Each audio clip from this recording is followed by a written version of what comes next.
Hey Ratbags, it's Jade today giving you a complete garden guide with obviously the brand new Ponic patches. This is an end game reward for defeating the boss at the end of the garden content.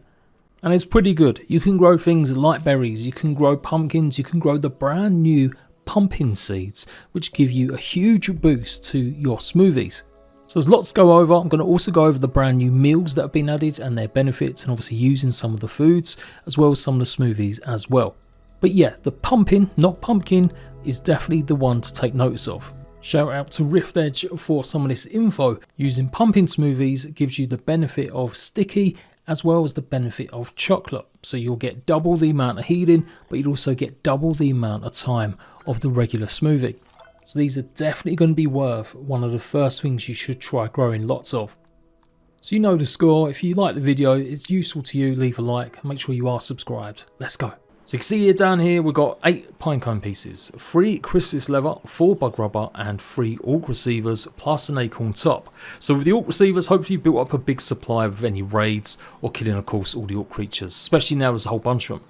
I would recommend, if you're big on farming, you really want to get like a massive farm going on, don't do the mixer so that you can carry on getting raids and hopefully still build up a nice supply. Plus they're also good for the arrows, which I really like using, and of course for repairing your pinch whacker. The other stuff is relatively simple to get. Chrysalis leather of course is the new one that hangs from the chrysalis pods, mostly over inside here around these parts, although there is actually a big supply on the cabbages as well.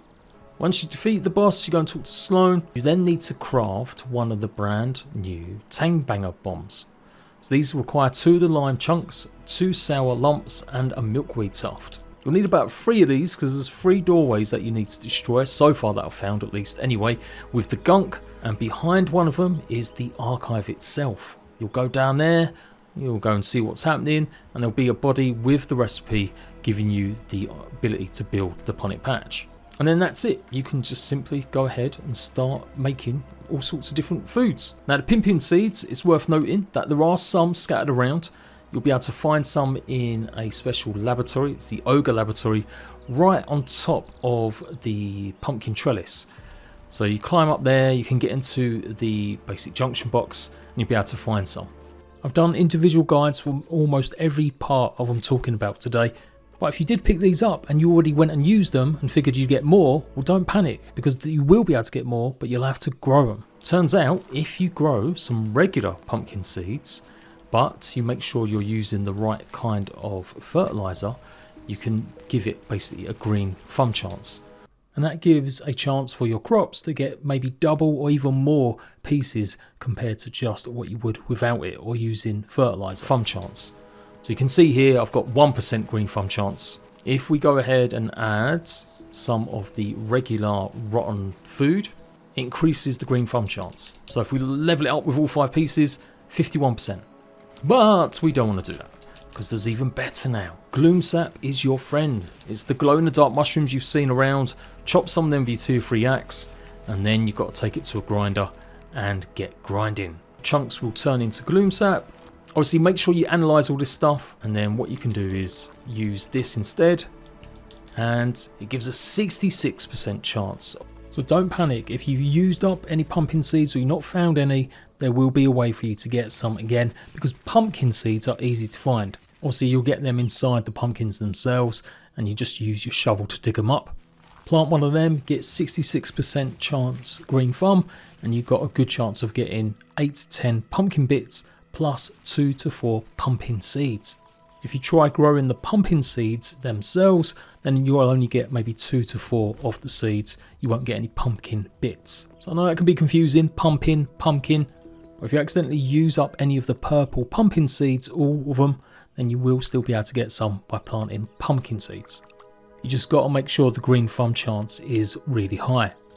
And something I didn't realise, you can actually use rotten eggs. So if you've got a bunch of ant eggs that you've got, and obviously you never hatched them, or all weaver eggs, or the new ladybug ones, you can use them as the same rotten food fertiliser. So let's go ahead and grow that one. That will take a bit longer, but we'll get there eventually. Let's go over some of the other stuff that you can grow. Berries. Now this is big in the game, especially for bases where you literally are the other end of the map for some of this stuff. Obviously the berries were used to be only available around here, but there is now a small little collection or bush that you'll actually find just about here. And the lingonberries, they're still pretty much only over on these sides here. Maybe in the hedges here you'll be able to find some as well, but yeah, being able to grow your own I think is pretty big in the game. So let's grow that one, and this time we're going to speed it up with the regular fertilizer. The new pellets that you can see, you will need a tier 3 hammer to grab it. You can go ahead and use rotten meat, so let's see how much that boosts it by. So 24 hours, 19.2 hours, so a little bit quicker. Some of these foods might be slightly different depending on what they are, but that's generally still the rule. Fertilizer and rotten meat will speed up the process of your things growing. So yeah, let's do that one. And yes, you can go ahead and grow carrot pieces, but one thing you can't do is use potato pieces. You'll notice it is greyed out. This is where the eyes come into it. So make sure you get the eyes if you want to grow your own potatoes. Potato! At the moment, you can only go ahead and eat the carrot bits. They give around the same sort of food as eating just raw mushrooms, so not amazingly useful, only for smoothies and actual proper meals. You'll find plenty of carrot bits inside the war-torn anthill, but there is also a massive carrot cave network, which has got some pretty formidable enemies in it though, on the west side of the veggie garden, pretty close to the war-torn hill, and yeah, that'll have absolutely loads for you to go and harvest with your tier 3 axe. You can't eat potato bits, and you can't cook them, sadly. I was kind of hoping for roast potato, but no. Key limes, they're only used as an ingredient, as is the glue mushrooms. Now the key lime chunks, obviously they're important for the tang bombs. The tang bombs are pretty effective against a lot of creatures, and given that they don't use ant eggs, they're pretty much a good source that if you start growing them, you'll have effectively unlimited supply of bombs. The downside is though, they don't actually do any damage to any rocks or anything that says it needs tier 1 or tier 2 damage. So good for combat, but not so good for exploring and trying to find secret areas. Now it does look like the gloom sap or the gloom mushrooms will be plantable, because if you try actually putting a piece in one of these, it will go in the slot, but you can't actually plant it just yet. Which would make sense given all the other mushrooms can be planted in the older, obviously, planter. These will take a few days to grow, obviously, or a few minutes, depending what they are, but now you've got actual uses for growing and gardening. Kind of feel like it would have been cool to be able to grow some of the foods like carrots or the eyes, at least in these, given that you can't get the Ponic patch until the very end, pretty much, of taking on the boss and stuff.